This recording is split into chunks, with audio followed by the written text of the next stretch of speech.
그런데 말이죠. 70년대 초중반 중학교였던 때라고 생각합니다.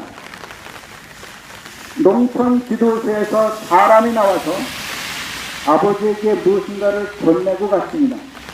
아버지는 그것을 논에 뿌리기 시작하셨습니다. 설득이 못했던 저는 그것이 무엇인지 몰랐습니다.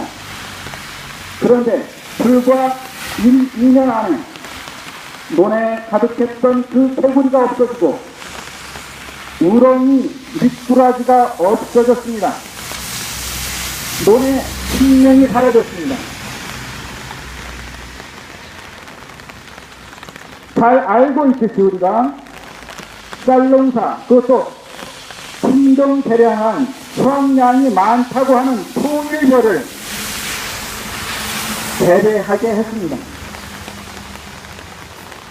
수확량을 늘리기 위해 농약을 친 것입니다. 내가 배불리 먹기 위해서, 사람이 배불리 먹기 위해서 논에 있는 그 수많은 생명을 죽였던 것입니다. 이것이 바로 개발 이기주의입니다. 사람만 배불리 살면 된다, 이거죠. 이것이 작정이다 개발 정책으로 이루어낸 것입니다. 이런 사람이 자기 장기 집권을 위해 사람 목숨 아까워하지 않았습니다. 이것이 폭력적인 군사 독재입니다. 그런데 말이죠. 저는 똑똑히 압니다. 당시 정부가 농부가 애써 지어놓은 그 쌀을 소매할 때 헐값으로, 정말로 헐값으로 팔아갔던 겁니다. 저는 이것을 똑똑히 기억합니다. 중학교, 고등학교 때니까. 이거의 착취입니다. 물론 요즘도 마찬가지죠. 당시에 울분을 토하며 소매 가격을 높여달라고 외쳤지만 듣지 않았습니다. 이래서 도시와 농촌, 도농 간의 빈부격차가 벌어지게 되었습니다.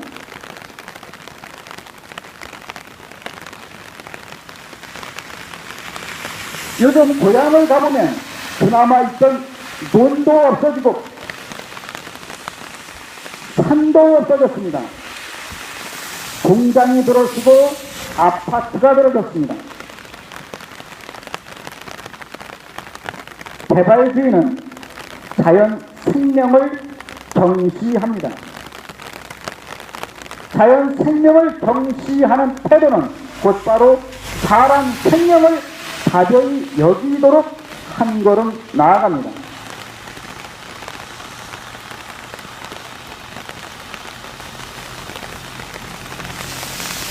반다나 기바라고 하는 인도 여성이 있습니다.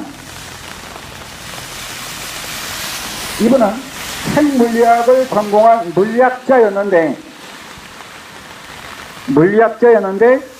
여성 환경운동가가 되었습니다.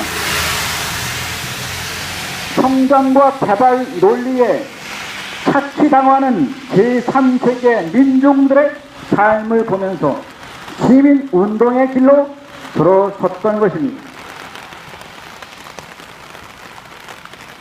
그녀는 녹색혁명이라는 개발주의의 프로젝트, 이것을 구조적 폭력이라고 보았습니다. 쌀이나 밀의 녹색혁명에서는 화학 비료를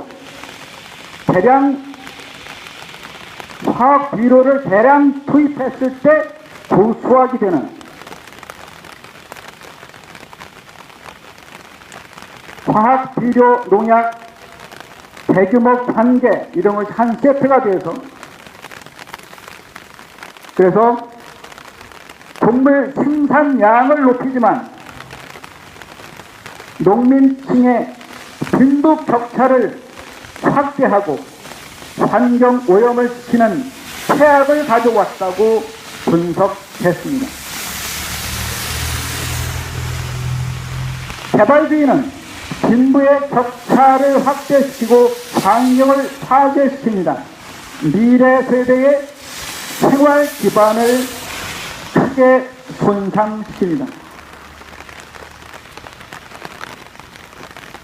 이는 자연에 대한 폭력이자 민중에 대한 폭력, 그리고 미래 세대에 대한 폭력입니다. 이것이 바로 구조적 폭력입니다. 우리가 잘 알고 있듯이, 또 오늘 이사 시작하면서 말씀드렸듯이, 오늘은 개발이라고 하는 특별법을 저지하고 2차 종합개발계획 폐지를 주장하면서 그 개발법을 추진하는 당시 민자당을 파도를 치며 분신자살한 양용찬 열사를 혐오하는 날입니다. 개발 사업으로 제주가 제2의 하와이가 되는 것을 원치 않는다. 삶의 보금자리로서 제주를 원한다고 절규했다고 합니다. 양용찬 열사는 바로 그러한 구조적 폭력에 맞서 몸을 내던져 반대한 사람이라고 생각합니다.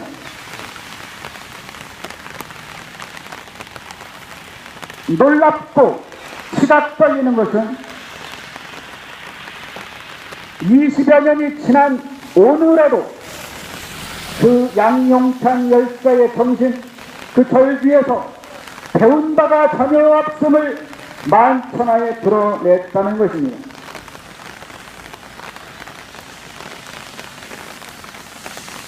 저는 잘 몰랐습니다만 며칠 전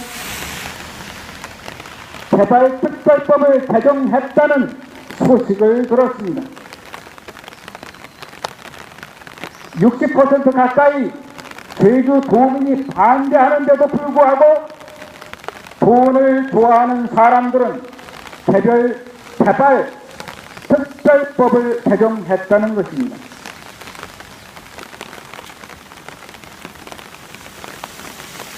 오늘 복음에서 예수님은 말씀하십니다. 어떠한 종도 두 주인을 섬길 수 없다.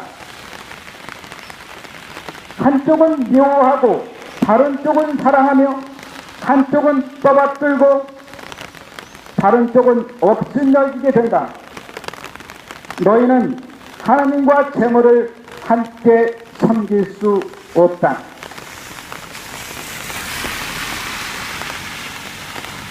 이렇게 말씀하시니까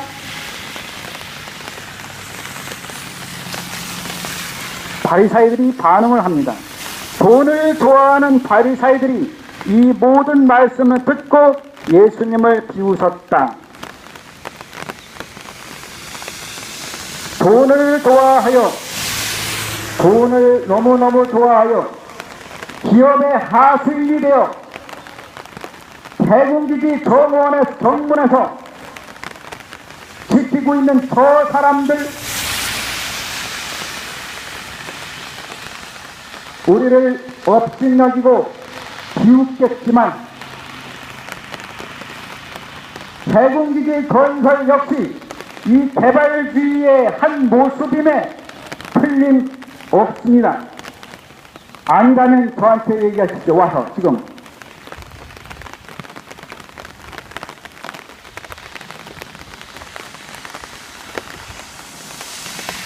하나님과 재물을 함께 섬길 수 없다. 여기서 하나님은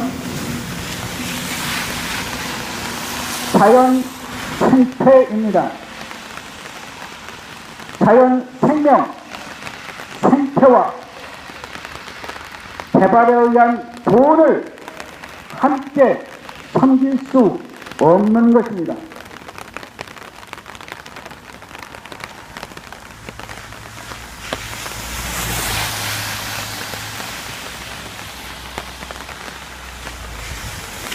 환경을 자연 생태계를 존중하고 보존하는 것은 적극적 평화의 중요한 요소입니다. 그것은 곧 인간의 안전보장, 민중의 안전보장을 이루는 마음밭을 일구어줍니다. 하지만 자연 생태계 파괴는 결국에 평화롭지 않은 상태를 가져옵니다. 전쟁은 물론이고 전쟁을 위한 군사기지 건설, 이 해군기지 건설, 군사훈련 등을 수반하기 때문인 것입니다.